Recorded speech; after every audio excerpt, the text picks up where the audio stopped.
Welcome back with a look at what's trending overnight. Let's hear it for the king. Rock and roll icon Elvis Presley is getting a new movie based on his life, directed by Baz Luhrmann of Moulin Rouge and Great Gatsby fame.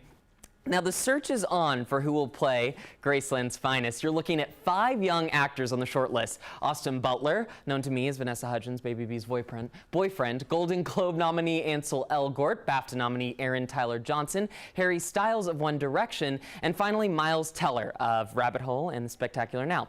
Now, tweet us. Ella on Twitter isn't feeling any of the choices she shared. While these guys are cute, they do not look like Elvis. Harry needs to hold out for Mick Jagger's biopic. Yes. Tweet us at ATL & Co. Your take, Christine. You know what? I'm going to agree.